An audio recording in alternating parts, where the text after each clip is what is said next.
BJ just mentioned something to me that might be really cool. If Gates is still here, maybe hang on to him. You know, my son ran for, he won state representative in Sunapee. He defeated a 5-term to become a Democrat. Oh, that's cool. And he's got a great bill about preventing suicide that has been introduced to the legislature. He's here if you want to talk to him at some point. Sure. Yes, bring him on by. Absolutely. Great. Sure, that works. Yep. Good point, BJ. Thank you for mentioning that. Oh, nice to have BJ around. Yes. Well, we are at the NH GOP Convention here at Pinkerton Academy in Derry, New Hampshire.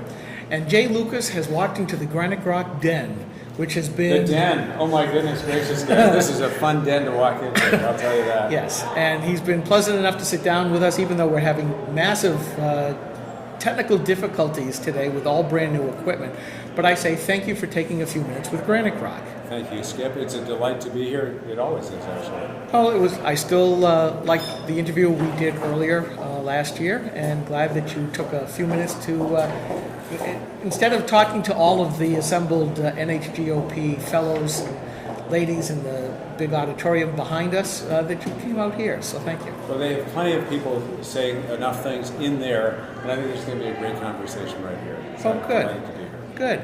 So, how is your project for the fallen warriors going? Yeah, you know, that's such an important project to me. And that's why I mentioned it first. Well, thanks so much, because not everybody knows about the mission that we have, but it's called Children of Fallen Patriots. And our mission is a very tight, focused mission. It's about making sure that we take care of every child who loses a parent in active military service. And what we do is we'll pay for their education all the way through college. And now, and of course, from the kid's point of view, it doesn't matter how that parent might have died. It could be a loss in combat, it could be a training accident, it could even be suicide. But we're going to take care of that kid. And so far, we've paid for the education of just over 1,150 children. Wow. Which is amazing. The other thing that I'm really proud about is that for every dollar that's contributed to our organization, 98 cents actually makes its way all the way to that child and the education. So that's a phenomenal. That's a phenomenal number. Absolutely, that is very high efficiency, and you are to be applauded for. Oh, thanks. And I'll tell you what we're doing here. This is the really exciting part: is that not everybody, and I'd say probably vastly more than a majority of people, have never heard of Children of Fallen Patriots. And so I was talking with the national founder of the organization about 1.5 years, 2 years ago. I said, you know, because nobody's ever really heard of us, but we have such a great mission, let's see if we can spread the word and create essentially a national profile, because this is such a deserving cause. And so I suggested, why don't we do this? Why don't we make New Hampshire kind of a beta site, a test case, a place where we can really develop best practices on how we get grassroots support, how we get visibility, how to raise money, how to find some of these families and deserving children, and take the best practices, turn it into like a playbook, and roll it across the country. And so that's exactly what we're doing right now. And we're really getting enormous success. And the last year, just in New Hampshire, we've raised over $100,000 for this cause. We have supporters. We've enlisted more than 1,000 Granite Staters now support this cause. We've taken care of all the kids from New Hampshire who are in this situation where they really deserve the help. You are to be applauded for picking up this cause, and that is, in a small state such as ours, that is an amazing result. Well, and you know, it's personal for me, Skip. I think, as you may know, my older son is, I'm so proud of him. He's one of those really bright, motivated young men. He graduated from Yale with a degree in economics, and I thought for sure he was going to go to Wall Street. But you know, one day he came to me and he said, "Dad, what I really want to do is I want to fly jets for the U.S. Navy." And so he took that kind of turn in his career. He went to officer candidate school. He got into the aviation program. He earned his wings. And now I just spoke to him this morning from Japan, where he's stationed. He's flying the F-18 for the U.S. Navy. Congratulations. So he's doing great, and I'm so proud of him. But that just brings it back to a personal level for me, that if we're out there protecting our freedom and our families are on the front line, that we need to make sure that all those families are protected, and in the case of tragedy or loss, that those families, the kids, really they've got to be taken care of too. And so this is really a personal cause to me, as well as one that is really about protecting our freedom.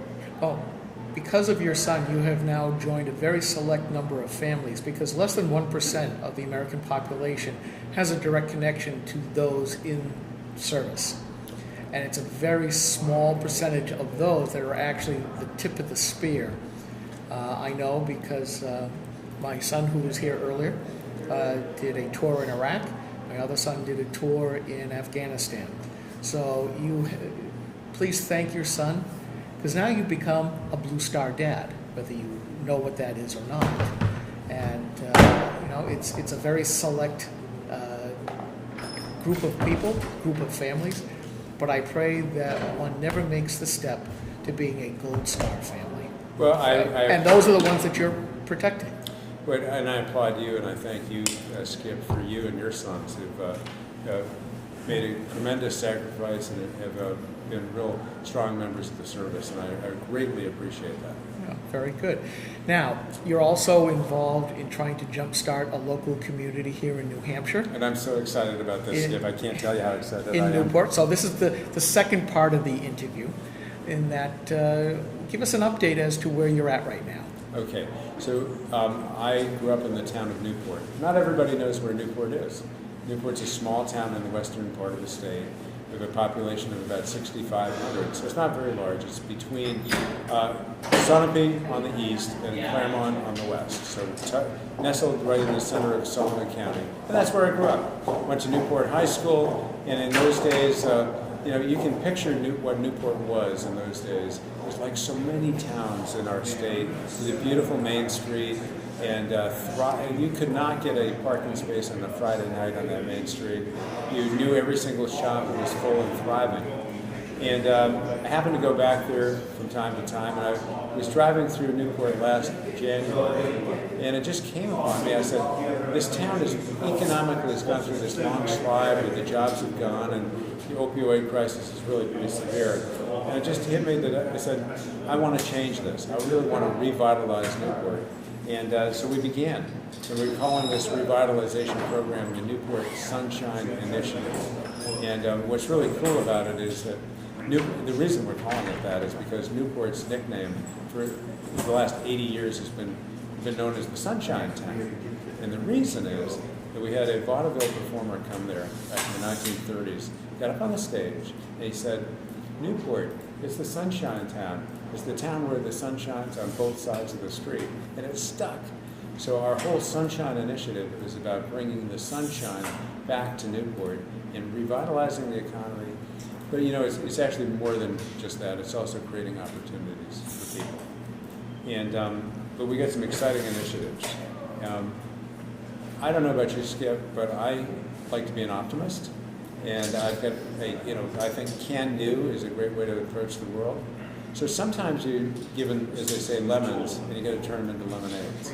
And so lemonade in the situation of Newport is to say, hey, we got this geography. We're kind of nestled between interstates, and it's a little bit harder to get to.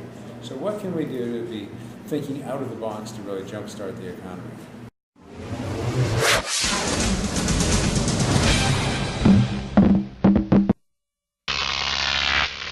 Grok TV.